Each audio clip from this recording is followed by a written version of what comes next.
सबने जय श्री राम जी। मैं संदीप मेल स्वागत है सभी बैंकर्स का एक नई वीडियो में। तो जैसा कि आपको पता है कि अभी तक हमने इसमें बैंकिंग रेगुलेशन एक्ट कर लिया है कंप्लीट, जिसकी कि 3 वीडियो बनी हुई जो कि कंप्लीट हो चुकी है। आपको पता है कि इससे पहले जो हमारी वीडियो कहाँ पे डलती थी, मिस्टर मिसेज मेलवान का जो चैनल था वहाँ पे हमारी वीडियो डलती थी।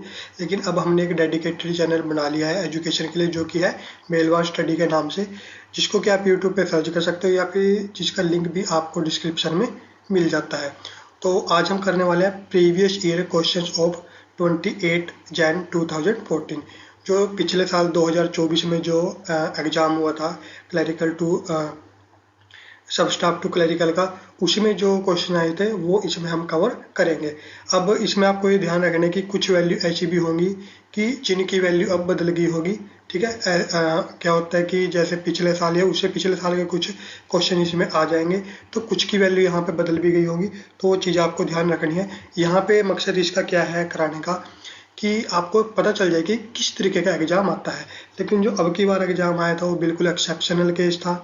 बहुत साल बाद इतना टफ एग्जाम आता है, नहीं तो हर बार आपका बिल्कुल ही इजी जो एग्जाम आता है। और सभी को कहेंगे कि एक बार सेफ जरूर रहें, क्योंकि आपको पता होगा कि एयर स्ट्राइक रात को की गई है। तो अगर आप ऐसे इलाके में रहते हो जहाँ पे कुछ इस तरीके का होता है, तो अपनी सेफ्टी जरूर बनाए रखना, और जो भी दिशा निर्देश है जो सरकार प्रोवाइड करती है उनका भी आप फॉलो कीजिए। तो चलिए शुरू करते हैं। तो फर्स्ट है हमारे पास फुल फॉर्म ऑफ FCNR।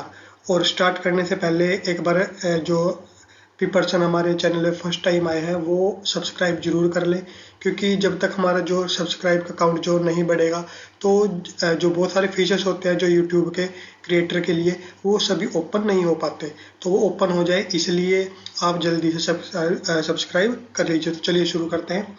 तो फर्स्ट है फुल फॉर्म ऑफ FCNR। तो FCNR की फुल फॉर्म क्या होती है? Foreign currency non resident. और एक काम आपको और करना है कि आप अपना जो आपके जितने भी मार्क्स यहाँ पर बनते हैं वो आपको जरूर एक बार बताने, नोट कर लेना है कि आपके कितने मार्क्स बनते हैं। उसको आप कमेंट में जरूर बताना कि आपके कितने यहाँ पे ठीक हुए हैं। तो सेकंड हमारे पास फुल फॉर्म ऑफ NOC। ये लगभग सभी को पता होगा, नो ऑब्जेक्शन सर्टिफिकेट। नेक्स्ट है फुल फॉर्म ऑफ PMSBY।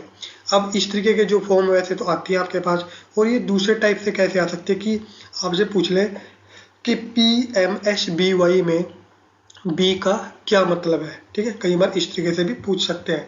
तो देखिए यहाँ पे आप इसका क्या हो जाएगा, प्रधानमंत्री सुरक्षा बीमा योजना। या फिर ये पूछ ले कि एस का क्या मतलब है, कि एस यहाँ पे किसके लिए डिनोट किया गया है। तो इस तरीके का भी थोड़ा सा घुमा के पूछ सकते हैं।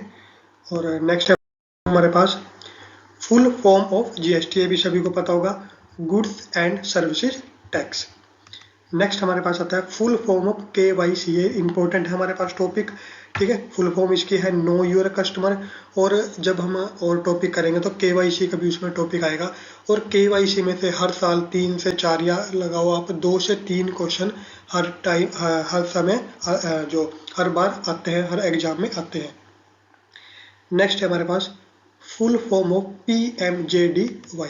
तो इसकी फुल फॉर्म क्या होती है? प्रधानमंत्री जन धन योजना। जो जीरो बैलेंस वाले जो खाते खुले थे, ठीक है, तो वो सारे किसके अंदर आते हैं? प्रधानमंत्री जन धन योजना। नेक्स्ट हमारे पास है 7 फुल फॉर्म ऑफ LTV। क्या होती है?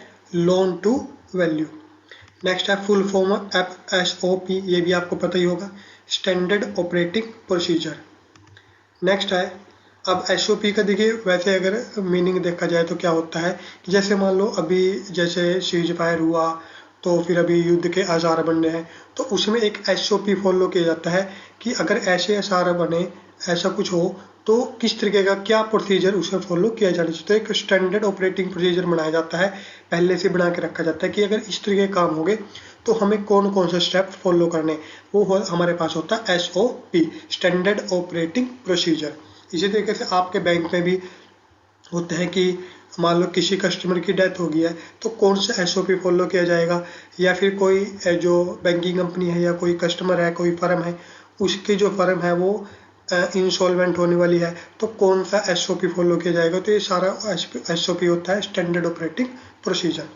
नेक्स्ट है फुल फॉर्म ऑफ MSM, ये भी एक इम्पोर्टेंट टॉपिक है, इसमें से भी हर बार आता है। और फुल फॉर्म क्या होगी इसकी? Micro small and medium enterprise. कई बार इसमें ऐसे भी आ जाता है, एक बार आया भी था कि मान लो MSME में जो सेकंड M है उसका मतलब क्या है, तो उसका मतलब क्या है? मीडियम।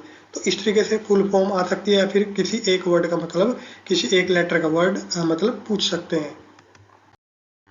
नेक्स्ट हमारे पास है फुल फॉर्म ऑफ CTR, ये भी सभी को आपको पता होगा, कैश ट्रांजैक्शन रिपोर्ट। नेक्स्ट है what is the validity of cheque, cheque की वैलिडिटी कितनी होती है? 3 मंथ। पहले इसकी जो वैलिडिटी थी वो 19 डेज थी, सॉरी 6 महीने थी, यानी कि 180 डेज थी। लेकिन उसके बाद इसमें चेंज हुआ, उसके बाद ये क्या कर गई की गई 3 महीने की इसकी वैलिडिटी कर दी गई। तो आपको ये बताना है कि चेंज कब हुई थी, 6 महीने से 3 महीने में चेंज कब हुई थी। नेक्स्ट है which one is not an OVD, तो आपके पास देखिए 6 OVD होते हैं, तो आया हुआ था क्या था कि इनमें से कौन सा OVD एक OVD नहीं है। तो आंसर वहाँ पे शायद कुछ और भी हो सकता है। आपको ये पता होना चाहिए कि OVD कौन कौन से है, तो उससे अलग भी जो OVD नहीं है वहाँ पे वो आंसर होता।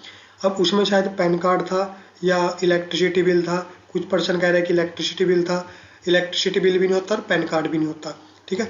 और पैन कार्ड पहले होता था OVD, अब OVD नहीं है। और नेक्स्ट हमारे पास है what is there in the welcome kit, यानी कि जो जब भी कोई कस्टमर जो अकाउंट ओपन कराता है तो उसको एक वेलकम किट दी जाती है, तो उसमें क्या क्या चीज़ें प्रोवाइड की जाती है।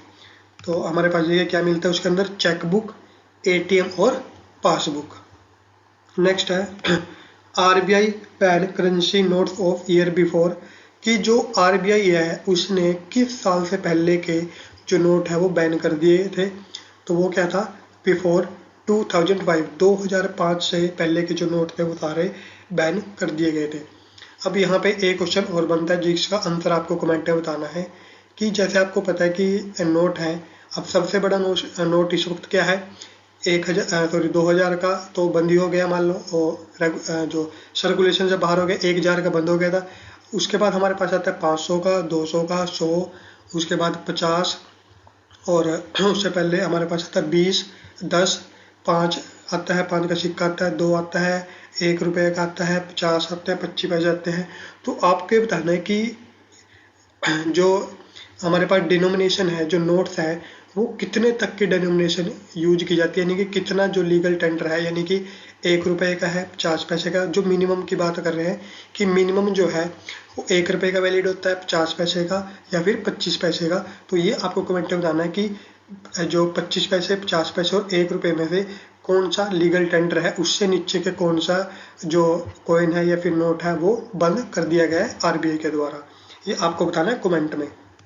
नेक्स्ट है what is the minimum age of DSBS, DSBS की यानी कि DSBS door step banking service लेने के लिए मिनिमम एज कितनी होनी चाहिए, तो वो हमारे पास होती है 70 ईयर्स। ये भी हमारे पास टॉपिक आएगा तो वहाँ पे हम इसको डिटेल में करेंगे। नेक्स्ट है 16 loan account statement print menu option. तो देखिए अब तक हमारे पास कुछ फुल फॉर्म आई और ये है कुछ मेन्यू ऑप्शन। अब ऐसा नहीं है कि आपके पास एक जगह ही फुल फॉर्म आएंगे उसके बाद आपके पास मेन्यू ऑप्शन का जो सेक्शन स्टार्ट हो जाएगा, ऐसा कुछ नहीं है। ये सिर्फ हमने एक जगह इकट्ठे किए हुए हैं, वैसे अलग अलग रैंडमली कहीं पर भी आ सकते हैं।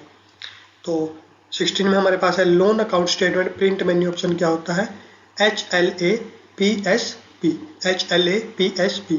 अब मेन्यू ऑप्शन की जो वीडियो है वो भी हम लेके आएंगे, तो वहाँ पे हम सारे के सारे मेन्यू ऑप्शन करेंगे।